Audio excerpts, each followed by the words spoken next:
faudrait vivre chaque instant comme s'il était sacré. Et il faudrait vivre sa vie autrement.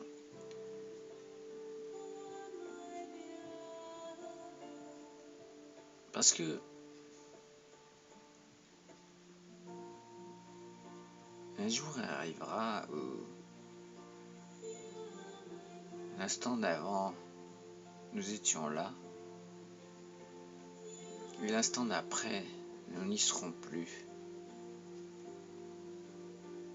Et donc, à la lumière de cette chose que nous n'aimons pas regarder, je pense qu'il faut se poser des questions et se dire, voilà, à un moment, ça arrivera. Peut-être pas sans prévenir, effectivement, parce que je crois que chacun sent venir son heure. Sent, parce que, pour diverses raisons. Soit parce qu'on nous prévient directement en nous disant, voilà ce qui va arriver, prépare-toi à ne plus être là à partir de tel moment. Ou bien, simplement, on se sait malade, ou bien diverses choses peuvent faire qu'on est amené à envisager sa fin. Mais je crois que c'est une bonne chose, parce que la plupart du temps, nous refusons de penser qu'il puisse y avoir une fin, et cela nous mène à mener une vie artificielle, c'est-à-dire indigne, non totale.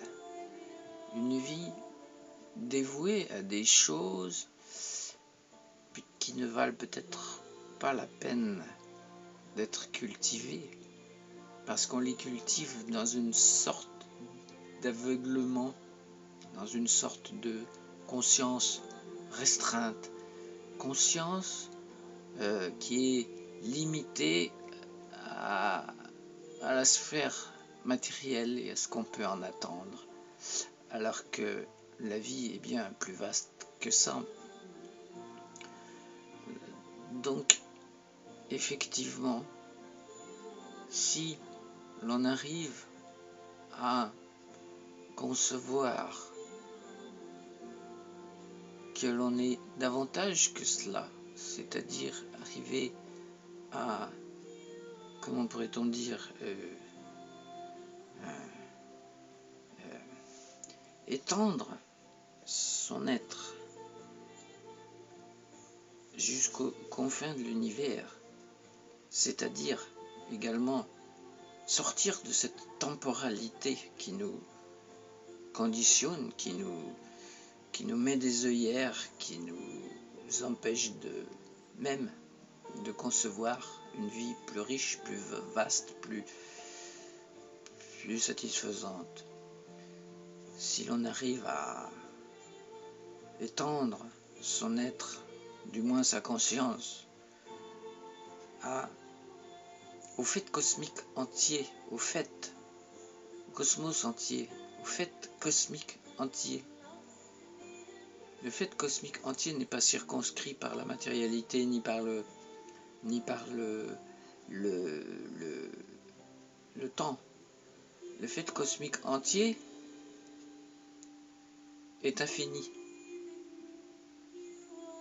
Étant infini, il n'est même pas concevable par notre esprit. Notre esprit étant, du moins, il est concevable par notre esprit en tant qu'expérience, expérience de conscience. Si on vit une expérience de conscience où la conscience est au fait de son infinitude, à ce moment-là, nous concevons l'infini, nous le comprenons. Maintenant, si on reste dans notre façon de voir mentale, habituelle, restreinte et conditionnée enfin, je veux dire, pas conditionnée, circonscrite à la sphère matérielle, cela nous amène inéluctablement à avoir des buts futiles, des buts profanes, des buts désacralisants qui ne nous aident pas à vivre une vie pleine, riche, satisfaisante. Pourquoi? Parce que nous nous l'empêchons, nous nous l'interdisons. Le fait de focaliser sa conscience sur des objets restreints, des objets limités dans le temps, limités par la matière, fait que notre conscience ne peut pas grandir. C'est automatique. Par conséquent, donc, au moment de partir, si nous avons vécu toute notre vie de cette façon, nous allons être surpris par ce qui va se passer, parce que ça risque d'être complètement différent. Et donc, il faudrait vivre chaque instant comme s'il était sacré, c'est-à-dire en redécouvrir l'infinitude, en redécouvrir la beauté profonde, l'immortalité en quelque sorte, puisque l'immortalité ne se conçoit pas en termes de durée. Ça n'a pas de sens de concevoir une immortalité en termes de durée. Il n'y a pas de durée dans le monde spirituel, ou du moins s'il y a une durée, ça ne peut pas être une durée qui ressemblerait à une durée telle qu'on la voit ici, une durée matérielle. La durée matérielle, il y a un début, il y a un développement, il y a un déclin, il y a une fin. En matière de spiritualité, non. La loi qui gouverne finalement la matérialité, c'est l'entropie, c'est-à-dire ça va vers la mort, ça va vers le chaos, ça va vers le désordre. L'esprit est tout le contraire de ça, et c'est là le paradoxe de l'être incarné, c'est qu'il est confronté à un monde anthropique, alors que lui ne l'est pas. Notre esprit n'est pas anthropique. Par conséquent, si nous nous focalisons sur ce qui est anthropique, c'est-à-dire ce qui va forcément avoir une fin et qui n'est donc absolument pas satisfaisant pour notre conscience, eh bien nous restreignons notre conscience et voilà, nous ne sommes pas heureux.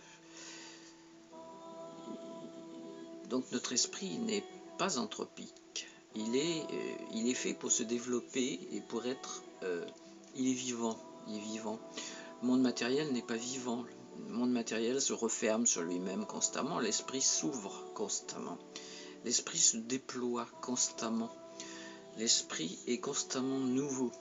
Je parle de l'esprit, pas de l'ego, je parle de l'esprit, je parle de ce qui est vivant, hein, pas l'ego. L'ego, c'est un ramassis de... Enfin, on se moque souvent de l'ego, parce que l'ego, c'est grand vilain. Disons que la préoccupation de soi-même a son utilité dans la sphère matérielle, mais voilà, c'est tout.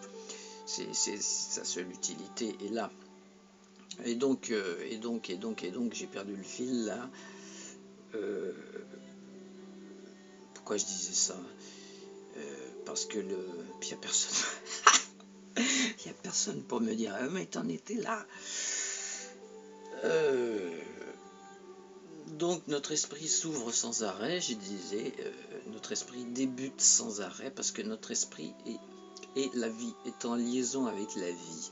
Et cette vie, elle est donc infinie, elle est infiniment présente, elle est partout, elle est aux confins de l'univers, elle n'est pas soumise au temps. Et si nous sommes conscients de cet aspect de nous, parce que c'est un des multiples aspects, c'est une des multiples choses que l'on a au fond de nous, si on est conscient de cela, à ce moment-là, la façon dont on vit, chaque instant, est sacré. Et chaque instant échappe à ce tunnel temporel qui va en se rétrécissant pour finir dans le néant. La seule façon d'y échapper, c'est de concevoir que notre esprit profond n'est pas cela. Et voilà, si nous arrivons à faire ça, chaque instant est sacré. Et l'instant qui sera le dernier ne sera pas différent des autres. Et l'instant qui suivra sera identique à l'instant précédent. Parce que nous n'aurons pas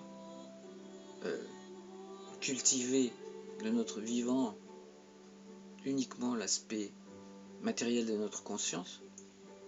Nous aurons développé son aspect intemporel, son aspect réel, son aspect qui échappe à l'entropie, à la disparition.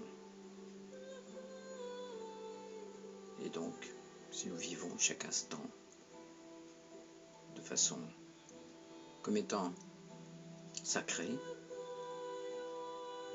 eh bien, il n'y a pas de problème, tout va bien.